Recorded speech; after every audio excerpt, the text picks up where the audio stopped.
할렐루야. 수요기도에 나오신 여러분 모두 우리 주님의 이름으로 환영하고 또 축복합니다. 우리 함께 찬송가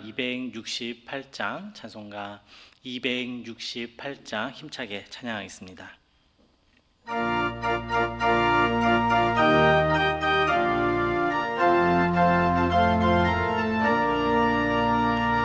죄에서 자유를 얻게 함을 보혈의 능력 주의 보혈 시험을 이기고 승리하니 참 놀라운 능력이로다.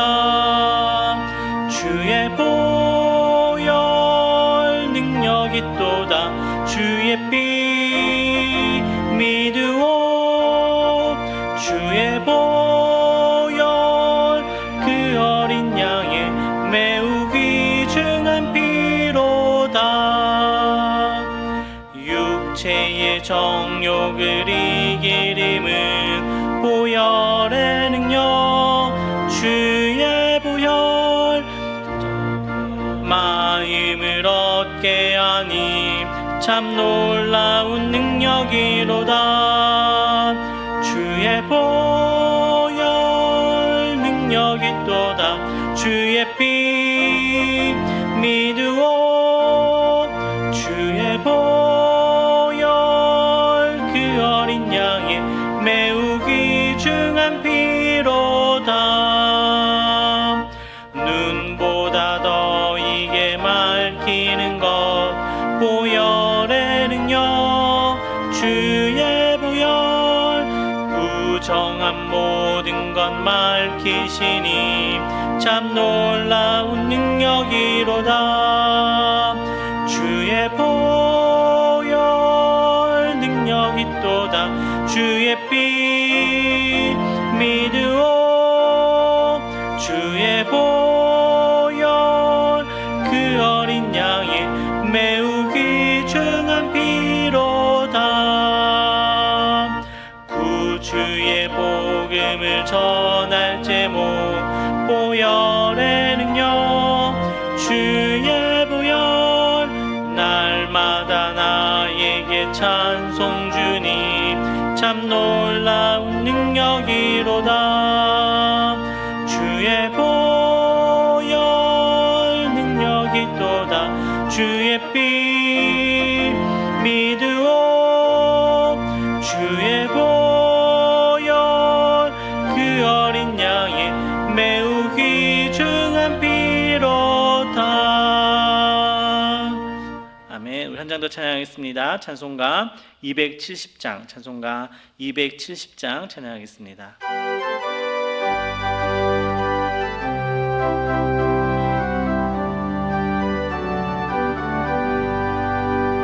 편찮은 주님의 사랑과 거룩한 보혈의 공로를 우리 다 찬양을 합시다. 주님을 만나볼 때까지 예수는 우리를 깨끗게 하시는 주시니 그의 피 우리를 눈보다 더 희게 하셨네. 우리를 깨끗게 한 피는 무궁한 생명의 물일세. 생명의 구원을 받은 자 하나님 찬양을 합시다. 예수는 우리를 깨끗게 하시는 주시니 그의 피 우리를 눈보다 더 희게 하셨네. 주님의 거룩한 보혈을 날마다 힘으로 간증해 담대히 싸우며 나가세. 천국에 들어갈 때까지 예수는 우리를 깨끗게 하시는 주시니 그의 피 우리를 눈보다 더 희게 하셨네. 십자가 단단히 붙잡고 날마다 이기며 나가세. 머리에 면류관 쓰고서 주 앞에 찬양할 때까지 예수는 우리를 깨끗게 하시는 주시니 그의 피 우리를 눈보다 더 희게 하셨네. 이 시간 우리를 대표해서 이용남 권사님 나오셔서 기도해 주시겠습니다.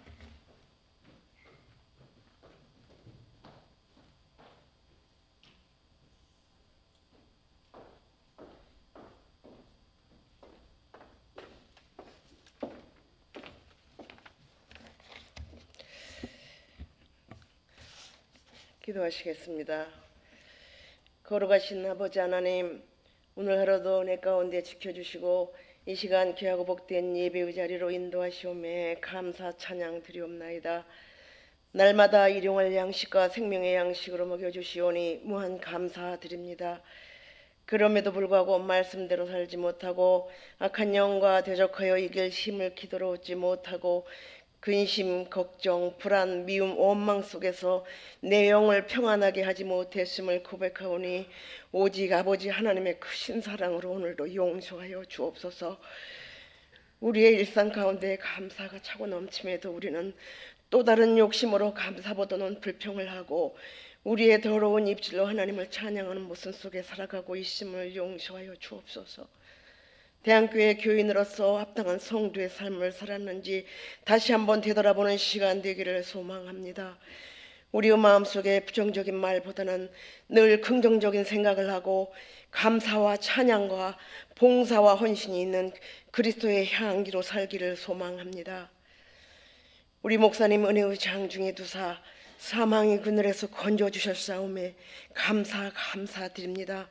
목사님의 사역 위에 기도를 협력하지 못했은 주 용서하여 주옵시고 그 어떤 상황 속에서도 생명의 길로 인도하셨사온 주 하나님의 소명, 대한교회를 통해 역사하시고자 하는 소명과 비전을 이루기까지 더욱 강건하게 하시고 영적으로 무정하여 하나님의 거룩하신 뜻을 말씀 가운데 전할 수 있도록 힘주시고 그 가정 위에도 평안을 허락하여 주옵소서. 선교의 현장마다 파송하신 선교사님들을 통하여 하나님의 거룩하신 역사가 일어나게 하시고 우리는 기도로 물질로 동역할 수 있는 마음이기를 소망합니다. 아버지, 이 시간 환우들을 기억하시고 나사렛 예수 그리스도의 이름이 병마의 고통을 몰아낼 수 있기를 간절히 기도합니다. 영화부에서 작년에 이르기까지 복에 복을 더하사 가정마다 믿음 위에 굳건히 서서 예배하며 말씀 사모하는 일들이 충만하게 하옵소서. 추석 연휴에 가족 친지들과 평안히 지내고 오고 가는 발걸음 가운데 무사하도록 지켜 동행하여 주시고 그리스도의 향기 나는 자리들이 되도록 인도하옵소서. 이 시간 말씀 전하실 목사님께 성령께서 함께 하셔 하나님께서 하시고자 하는 말씀으로 전하실 때 우리의 아버지는 귀가 열려지고 눈이 열려져 듣고 보게 하시는 하나님의 귀하신 역사가 있게 하여 주시옵소서. 오직 하나님만 영광 받으시기를 소망하오며 예수님 거룩하신 이름으로 기도하옵나이다. 아멘.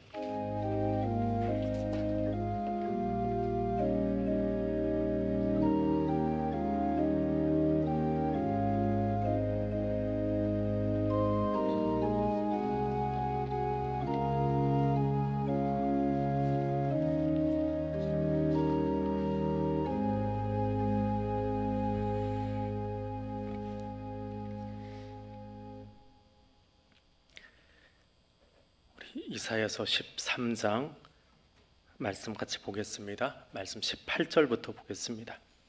이사야서 13장 말씀을 보는데 우리 같이 읽는 것은 18절부터 마지막 절까지 함께 읽겠습니다. 말씀 함께 봅니다. 메대 사람이 활로 청년을 쏘아 죽이며 태 열매를 긍휼히 여기지 아니하며 아이를 애석하게 보지 아니하리라.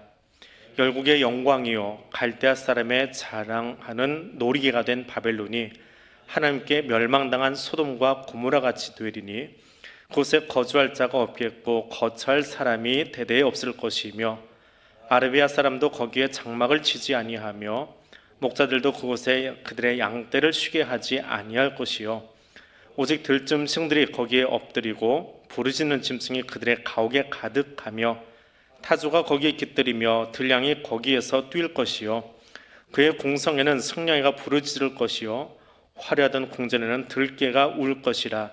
그의 때가 가까우며 그의 날이 오래지 아니하리라. 아멘. 새벽을 한 이틀 안 나왔더니 오랜만에 나오는 것 같아가지고 얼굴들이 신선해요. 예. 피택자분들이 많이 빠지셨네요. 이 피택 권사님들은 코로나가 확 돌아가지고 한 분이 걸리시니까 옆줄 앉았다가 지금 다 돌아가셨어요. 다 지금 걸리셨어요. 예, 그래가지고 좀 못 나오신 분들이 있고 남자분들 아마 직장 때문에 못 나오시겠지요. 예. 명절 지나면 나올 겁니다. 오늘 전화 다 해봤는데 그래도 다 나아가는 중이라 예. 통일점으로 남으셨네요, 권사님. 건강 조심하십시오. 이게 같이 앉아있다 보니까 교회 안에 좀 독감도 한 바퀴 돌고 있고 코로나도 계속 몇 주째 좀 돌고 있습니다. 예전 같았으면 한 20명 놔두고 다 못 들어오게 할 판인데 좀 그 정도로 돌고 있는데 지금 좀 무감각하게 앉아 있어요. 이제는 교회 안에 지금 계속 코로나 돌고 있습니다. 매주 지금 환자가 나오고 있어서 좀 조심해서 스스로 좀 챙기실 수 있으면 좋겠습니다. 자, 오늘 이사야 13장부터 시작해서 23장까지는 각국에 대한 각 나라와 열방에 대한 심판의 메시지가 나와 있습니다. 자, 이사야서는 주전 8세기에 선포된 메시지입니다. 그런데 이 메시지가 선포되고 나서도 오늘 여기 나오는 이 바벨론은 훨씬 후대에 나라가 세워져요. 제국이 세워지고 그리고 무너지는 것은 더 뒤에 일어나는 사건입니다.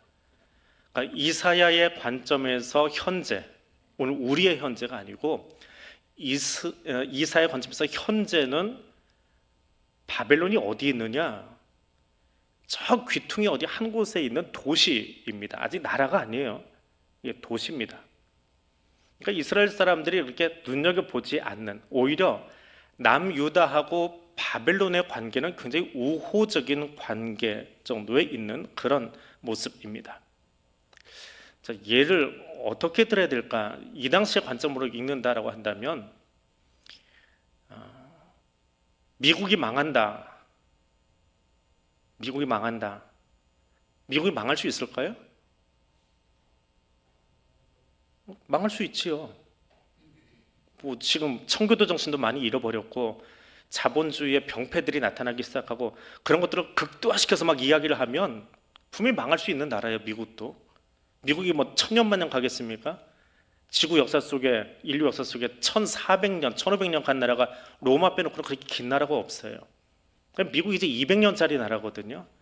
그럼 미국도 망할 수 있어요. 미국을 놓고 이야기한다면 망할 수 있다라고 말하는 게 여러분 어떻게 생각할지 모르지만 그 나라의 단점만 다 꼽아가지고 이 나라 망합니다 라고 이야기하면 할 수 있어요. 눈에 보이는 나라니까. 그런데 보이지도 않는, 미국은 보이지만 미국이 아수르예요. 여기에 대입한다면. 근데 보이지도 않는 미국 변방의 어느 조그마한 도시, 예를 들어서 미국의 지금 하와이 주가 하와이 왕국이었잖아요. 근데 하와이가 힘을 얻어가지고 미국 본토를 집어삼킨 다음에 유나이티드 스테이트 오브 아메리카가 아니라 하와이 왕국을 만들어 버렸어요. 그리고 그 하와이 왕국이 전 세계 경찰국가 노릇을 하다가 망한다. 이것을 제가 지금 예언자라고 여기서 이야기한다면 지금 앉아 계신 분들 중에 표정이 조금 이상하신 분들이 있어요. 딱 그런 표정이라고요. 이게 지금 13장을 주전 8세기에 이사야가 선포할 때 거기 앉아서 듣고 있던 사람들이 뭔 귀신 씨 나라 까먹는 소리 하고 있어. 바벨론이 어디 있는데 지금 우리 지도로 따지면 21세기 지도로 따지면 저희 하와이 이야기하고 미국 이야기하고 하는 것처럼 들릴 수밖에 없다는 거예요. 그게 지금 여러분 표정과 똑같아요. 그냥 하나님 말씀을 듣는다라고 하는 것이 눈에 보이는 어떤 현실 놓고 공부 열심히 하세요. 대학 갈 겁니다. 이거하고는 다른 이야기예요. 아하스 왕이 죽어서 바벨론이 망한대요. 이거는 나라가 있는 상태에서 이야기하면, 그러니까 미국이 망한다라고 이야기하면 뭐 믿는 사람도 있고 안 믿는 사람도 있을 거고, 미국이 그래도 강대국인데 하는 사람도 있고, 근데 또 미국의 단점만 자꾸 이야기하면 그럴 수도 있지 뭐 할 수 있어요. 근데 아직 태동도 안 한 나라를 가지고 예언하고 있단 말입니다.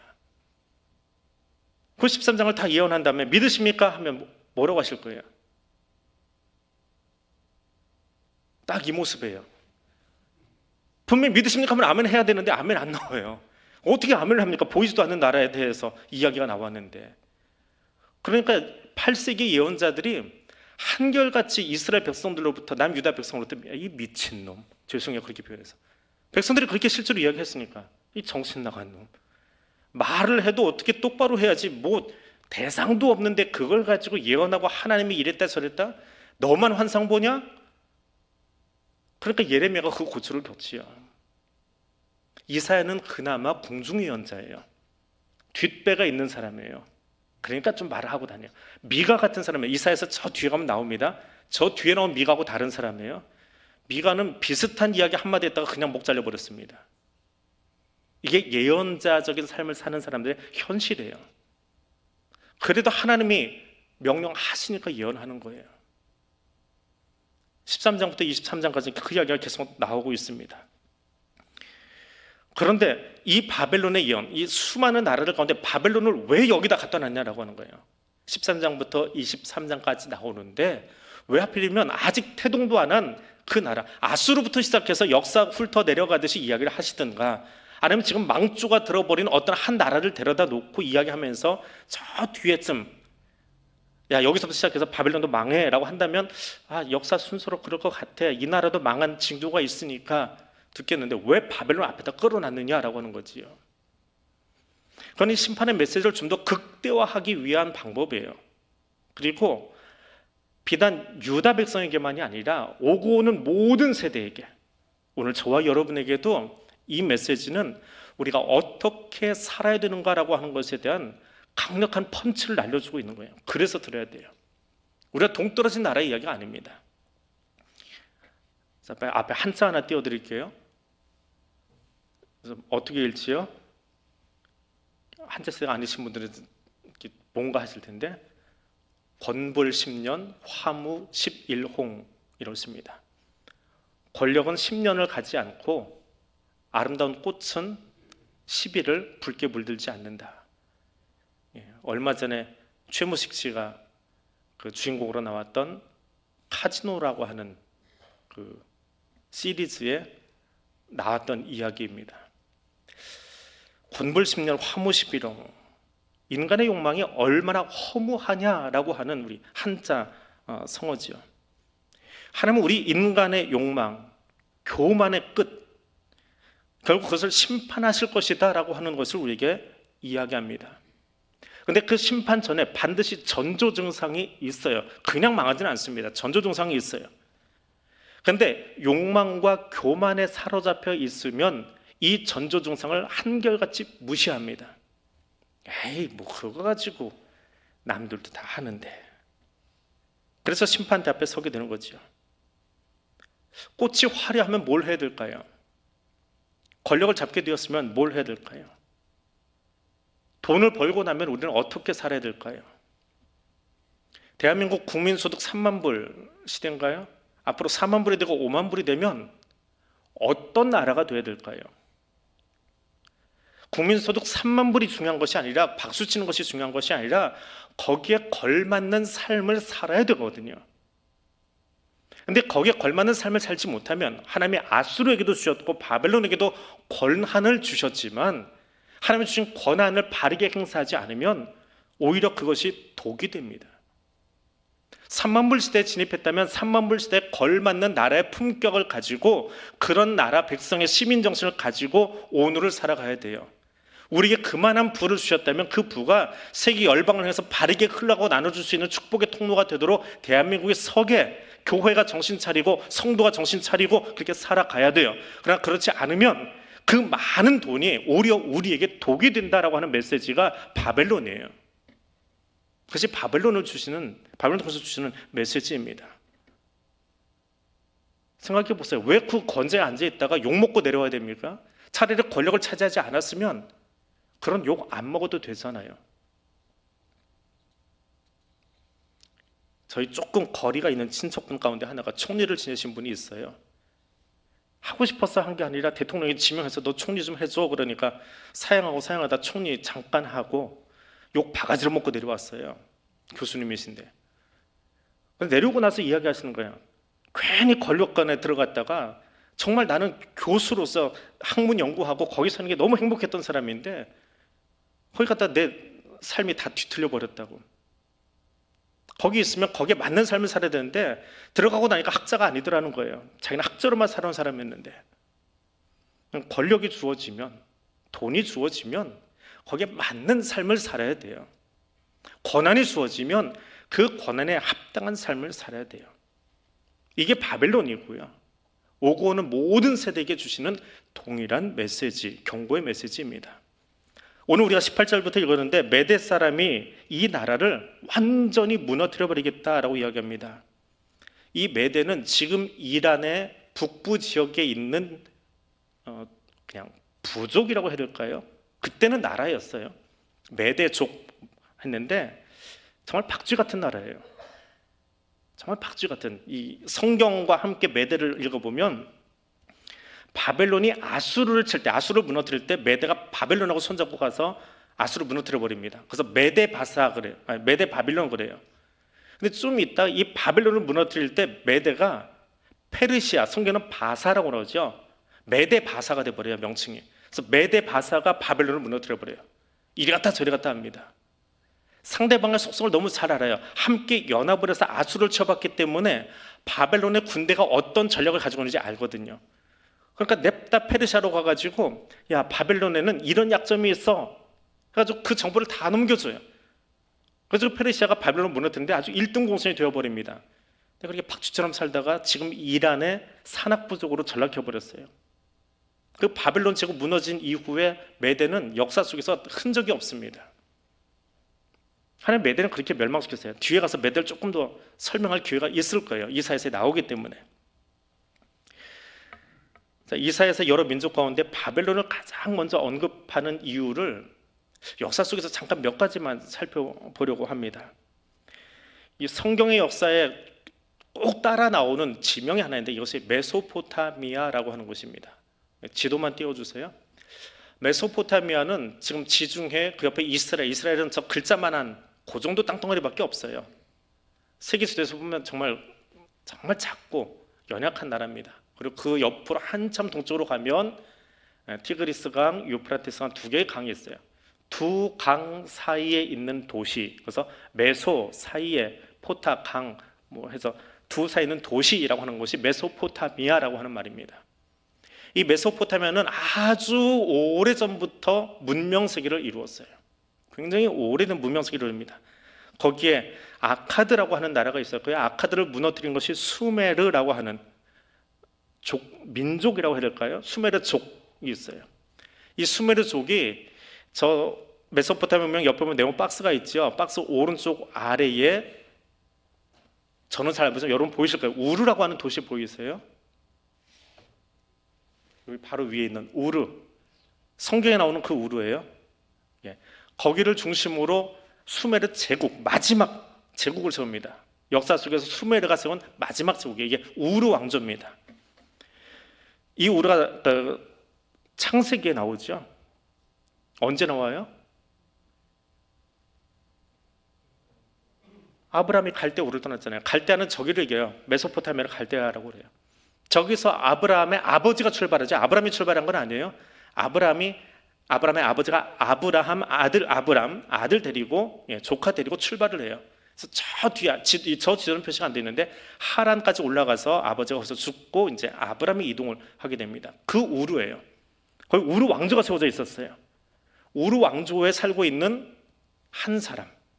그러니까 75세 되던 해에 하나님이 그를 불러 올리십니다.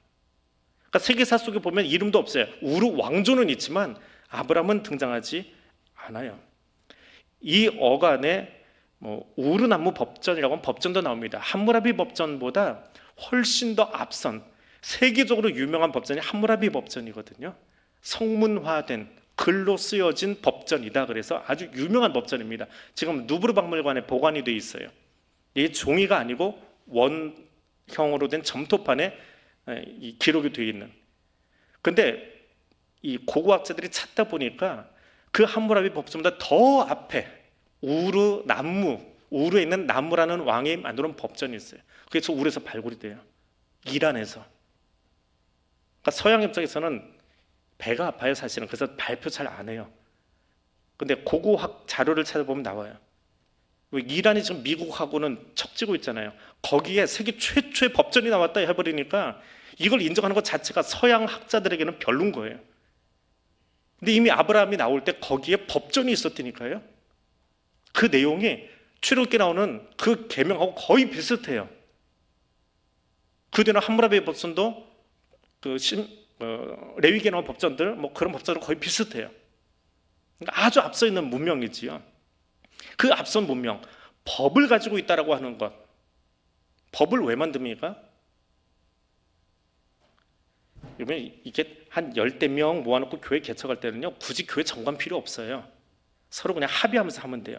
근데 교회가 커지고 공동체가 커지고 이러면 내가 직접 가서 치리하기 힘든 지역이 생겨요. 그럼 내 의도가 저 뒤에까지 전달해서 저기서 내 의지와 똑같이 움직이게 하기 위해서 나라의 법이 생기는 거예요. 법은 그래서 만들어져요.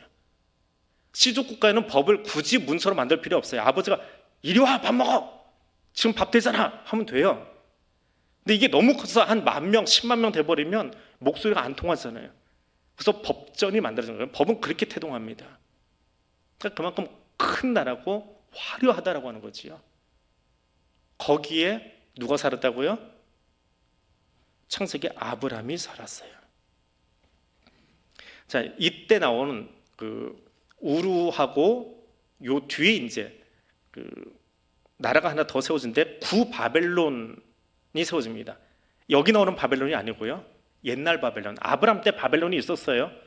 이거는 성경에는 언급되지 않습니다. 근데 그 바벨론이 아직 힘이 없어서 또 하나의 제국이 하나 더 있어요. 티그리스강 유역에 어디 있냐면 강을 쭉 따라 올라가다 보면 파란색 테두리 제일 끄트머리에 말이라고 있지요. 보이세요? 저 위쪽 중간쯤에 거기도 왕국이 하나 있어요. 마리 왕국.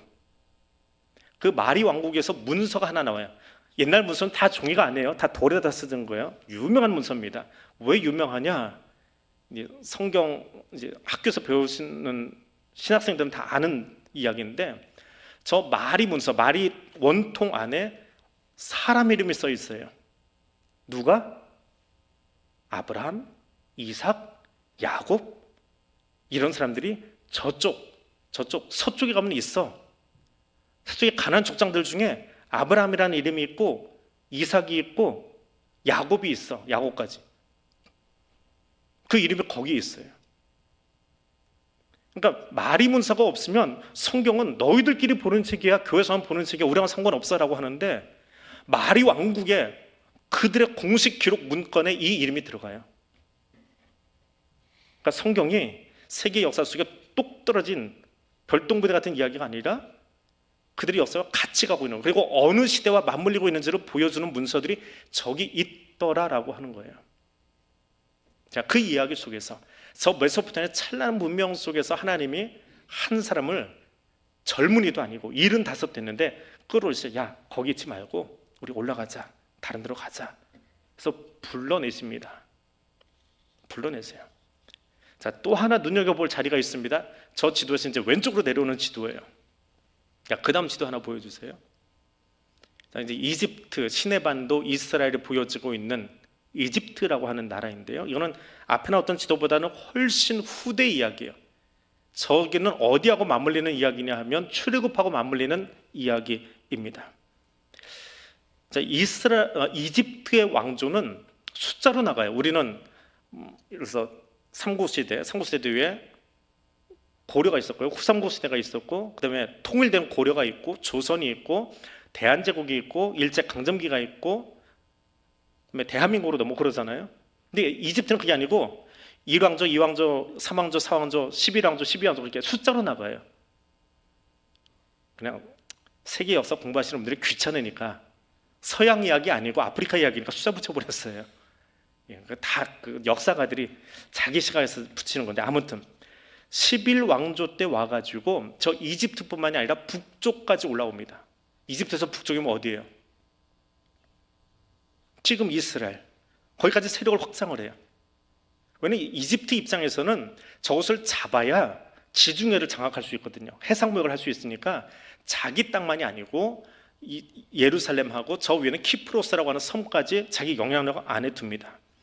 그래놓고 가만 보니까 예루살렘 저 가나안 지역에 있는 왕들이 건방지게 우리가 힘이 있어서 키프로스까지 치고 올라가서 우리 땅 만들고 있는데 우리 말 안 들어요. 그럼 어떻게 해야 돼요? 점령해야지요. 점령하기 전에 할 일이 하나 있어요. 아주 고대 일이잖아요. 마음에 안 드는 사람이 있으면 어떻게 해요? 옛날 사람이다 생각하고, 장희빈이 했던 방법, 허수아비 만들어가지고 거기다가 꽂으면서 주술 하잖아요. 죽어라 하잖아요. 옛날 사람들 방식이에요. 그게 이상한 방식이 아니고, 우리 조선시대도 그랬는데 이거는 훨씬 더 고대 이야기예요. 그래서 애굽이 예루살렘까지 갔다가 가나안의 왕들, 우리 성경에 나오는 가나안 6부족 있지요. 거기 왕들의 이름을 점토판에 다 적어요. 왕들의 이름을 여부스 족속 아무개, 어디 족속 아무개 적어놓고는 이 왕들이 건방지게 우리 말을 안 들어? 저주를 퍼붓고는 죽어라 써놔요. 거기다가 아무개 죽어라, 아무개 죽어라 써놓고는 그냥 써놓으면 안 되잖아요. 기왕 저주한 건데 어떻게 해요? 참 여러분 심성이 착해가지고 어떻게 해야 될지 얘기 안 나오시는구나. 냅다 깨버려요. 이거를 이름이 써있는 게 온전히 있으면 안 되잖아요. 여기에 누구 이름이 적혀있는데 이런 인간이 있어 그러면 기분 나면 찢어버리잖아요. 그 사람이 있는 종이를. 똑같아요. 그 항아리를 깨트려 버렸어요. 그게 이스라엘에서 발굴을 하다 보니까 나와요. 돌멩이가 파편이 나와요. 이게 왜 깨져 있어? 그러니까 자연히 깨진 게 아니라 일부러 박살을 낸 깨트림하고 저절로 뭐에 부딪혀 깨진 건 좀 다르대요. 깨트린 거예요. 그래서 그 문서 이름이 저주 문서예요. 근데 그 저주 문서에 이스라엘 왕들의 이름이 있어요. 그러니까 이스라엘 왕들이 이집트의 11왕조하고 맞물리는 시기에 있었구나. 그리고 이스라엘 왕들이 고분고분하게 애굽의 왕들의 명령을 듣지 않고 반항하고 있었구나. 그런 이야기를 읽을 수 있는 역사 자료들이 있더라는 거예요. 그리고 그 항아리에는 애굽의 상용 문자로, 이집트의 상용 문자로 그 이름들이, 이스라엘의 왕, 가나안의 왕들의 이름이 적혀서 그 이름을 적으면서 아무개 죽어라 하는 이야기가 있더라라고 하는 거예요. 성경은 아까 만났던 그 우르의 역사 그리고 이집트의 역사와 같이 맞물려 가고 있어요. 그리고 훨씬 더 이야기가 지나갑니다. 이제 지도는 내려주셔도 돼요. 앞에 나왔던 그 옛날 바벨론, 이 바벨론이 무너져요. 페르시아에서 무너집니다. 그 뒤에 헬라가 나오고요. 근데 이 바벨론이 그냥 무너지질 않고요. 정신은 그 땅에 남겨놔요. 우리가 이 땅을 지배했었어라고 하는 바벨론의 정신을 남겨놔요. 그래서 1000년 뒤에 다시 바벨론이 제국을 한 번 더 만들어요. 이사야 때는 아직 태동하지 않았는데, 이사야 때는 아수르의 변방 도시였어요. 미국의 하와이처럼 도시였어요. 근데 이 도시가 힘을 얻어가지고 옛날 우리 그때 모습으로 돌아가자. 지금 이란이 옛날 우리 페르시아의 영화를 다시 회복하자라고 하는 것처럼 그 꿈을 가지고 살아요. 이란 사람들이. 그것처럼 바벨론 사람들이 그 꿈을 가지고 살았어요. 그래서 1000년 전에 우리 조상들이 바벨론을 세웠었는데 우리 다시 한번 세우자 그래가지고 일어나자 그러고 손들고 일어난 사람이 하나 있어요. 성경에 나오는 유명한 사람 느부갓네살. 그 사람이 새로운 바벨론을 만듭니다. 신바벨론 그래요. 근데 우리는 바벨론 제국이라는 이름으로 배우고 있는데, 이 바벨론 제국이 북이스라엘이 아수르에서 무너진 다음에 남유다를 멸망시킵니다. 그 멸망시킨 이야기는 13장보다는 훨씬 뒤의 이야기죠. 이사야가 다 끝난 그 다음의 이야기예요. 성경에는 묘사되지 않아요. 그런데 성경 전체를 놓고 보면 거기 나와요. 요한계시록에 가니까 이 바벨론을 뭐라고 하느냐? 음녀의 도시다라고 해요. 왜 하고 많은 별명 중에 하나님은 바벨론을 음녀의 도시라고 했을까? 바벨론의 타락한 여러 가지 이야기들 중에 이 성과 관련된 타락이 가장 컸던 것 같아요. 그래서 소돔과 고모라서 망한다. 소돔과 고모라도 이 동성애 때문에 망했잖아요.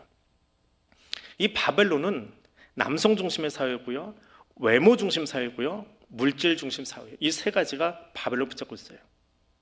여기는 망한다고 했으니까 망한 이유 한 가지만 이야기하고 마칠게요.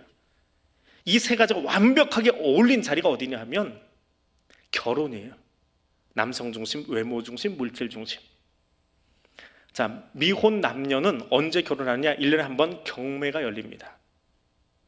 결혼을 위한 경매장이 열려요. 그러면 이 단상 위에 남자들은 저기 앉아있고 총각들은 저기 앉아있어요. 남성 중심이니까 우리가 거기 앉아서 고르는 거예요. 여자들이 올라와요. 한 명씩. 어떤 여자부터 올라보내야 경매가 잘 될까요? 외모가 출중한 여자부터. 그럼 남자들이 돈을 많이 내요. 그 여자를 자기가 데려가기 위해서. 돈이 계속 들어오면서 예쁜 여자부터 하나씩 마지막에는 외모 중심이라고 했을까 그냥 표현할게요. 제일 못생긴 여자가 올라와요. 근데 이 못생긴 여자는 끝까지 남은 남자들이 그냥 데려가기는 뭐하잖아요. 거기다 돈 주기는 그렇잖아요. 못생겼는데 어떻게 해요? 앞에 예쁜 여자들 때문에 모아줬던 돈을 이 여자가 받아서 남자한테 주고 나 좀 데려가 주세요 하고 가요. 근데 그러면 결혼이 끝나냐? 그건 아니에요. 이제 부부가 되기로 약속은 된 거예요. 경매가 끝났어요. 그러면 남자들은 집으로 돌아와서 기다리고 이 여자들은 신전으로 다 들어갑니다. 그래서 신전에서 종교 매춘을 해요. 신랑이 들어오는 것이 아니고 어떤 남자든지 들어와가지고 너 예쁘네. 오늘 나랑 신의 그 그림에 그려진 동전을 툭 던지면 신이 명령한 것이 돼요. 그래서 난 모르는 남자와 그날 첫 성경을 갖고 나와요. 그리고 진짜 결혼을 해요. 이게 바벨론 문화예요. 물질 중심, 외모 중심, 남성 중심. 그래서 요한계시록에서 하나님이 이 바벨론을 음녀의 도시라고 표현합니다. 자, 왜 이야기를 하고 있느냐? 하나님의 역사의 흐름 속에서 동떨어진 이야기를 성경 속에 적어놓고 있지 않아요. 우리 이야기예요. 우리 땅이 지금 이렇게 흘러가고 있어요. 얼마나 외모 중심이에요? 강남에 가보세요. 얼마나 비싼 성형외과들이 그렇게 즐비하게 서 있는지. 다 똑같이 얼굴 맞추려고 하고요. 돈에 얼마나 목숨 걸고 살고 있어요. 돈을 많이 벌 수 있는 직군을 골라가려고 하는 그런 모습들. 힘이 우선되는 모습들. 남성 중심이라고 해서 힘 중심의 사회거든요. 그런 사회를 향해서 하나님이 말씀하시는 거예요. 그 나라가 망한다. 이건 바벨론에만 하시는 이야기가 아니에요. 오늘 우리가 똑같이 하시는 이야기예요.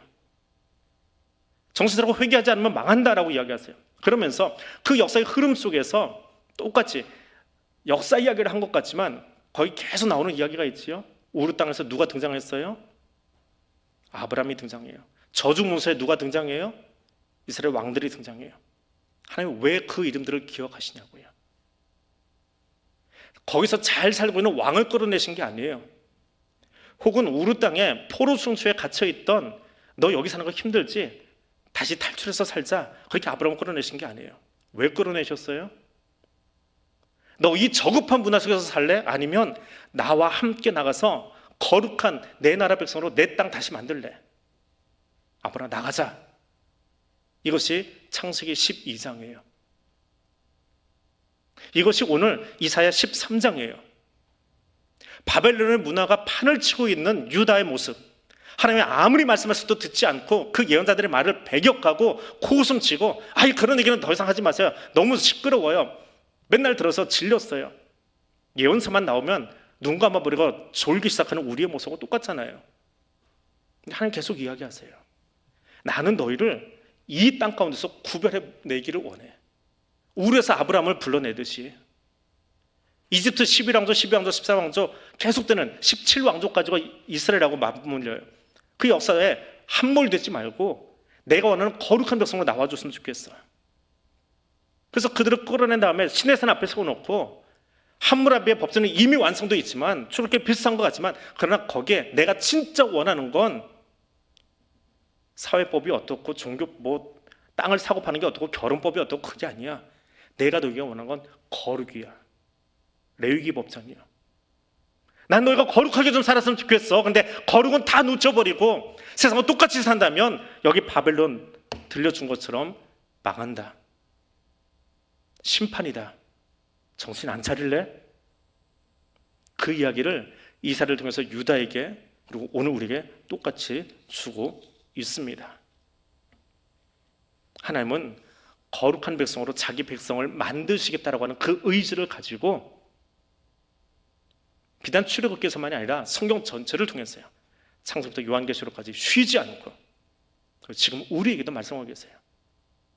세상의 그 문화 속에 함몰되지 말고 그 안에서 구별되어서 거룩한 나의 백성으로 거룩한 나라로 세워가자. 이 부름에 나의 이 마음에 너 따라올래? 아니 따라와야 돼. 그렇지 않으면 바벨론처럼 망한다. 그 얘기를 지금 우리에게 들려주고 있습니다. 하나님은 오늘 저와 여러분을 통해서 거룩한 문화를 심어가기를 원하십니다. 그 말씀 주시려고 오늘 이 밤에 바벨론을 향한 심판의 경고를 듣게 하셨습니다. 거룩함으로 나아가십시다. 아무리 휘황찬란한 문화, 우리 학교 다닐 때 배웠잖아요. 세계 4대 문명, 나일강 문명, 메소포타미아 문명, 황하 문명, 인더스 문명, 얼마나 화려해요. 세계가 시작한 문명의 시작점이다. 근데 하나님은 거기를 주목하지 않으세요.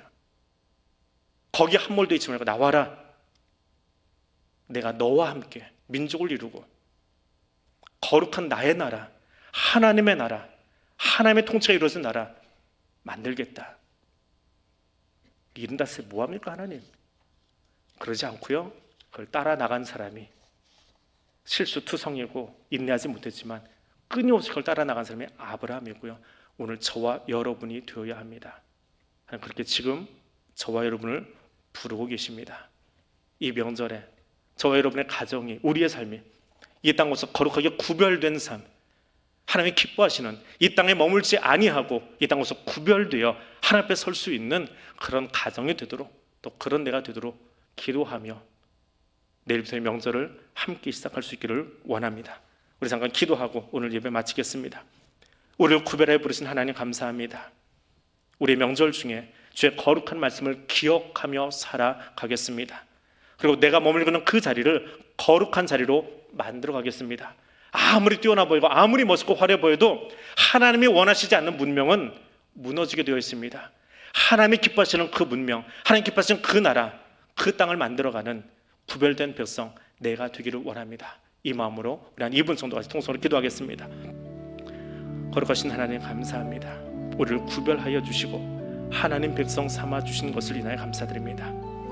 아브라함을 우루 땅에 내버려 두지 아니하시고 이스라엘의 왕들을, 다윗의 왕조를 가나안의 저급한 문화 속에 함몰시키지 아니하시고 오늘 우리를 세상 가운데 그냥 버려두지 아니하시고 하나님의 거룩한 백성 만드시려고 구별하여 부르셔서 교회로 세우시고 하나님 주신 그 말씀을 다시 한번 가슴에 담으며 이 명절을 시작하게 하여 주시니 감사드립니다. 하나님 말씀을 기억하겠습니다. 내가 거룩하니 너도 거룩하라 하시는 그 주님의 음성 기억하겠습니다. 그리고 그 음성을 가슴에 새기며 시작하는 우리 명절이 되고 오늘 이전에 될 수 있기를 원합니다.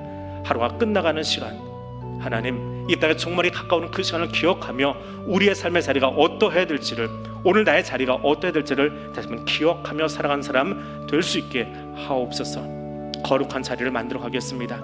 하나님의 거룩하심이 오늘 우리의 삶을 통해서 이 땅 가운데 선포되고 들려지고 보여질 수 있도록 하나님 나를 구별하기를 원합니다. 나는 그 힘이 없습니다. 나와 함께 하신 성령 하나님, 우리 안에 내주신 성령 하나님, 우리를 하여금 그 거룩한 삶을 살아갈 수 있도록 우리를 도우시고 인도하여 주시옵소서.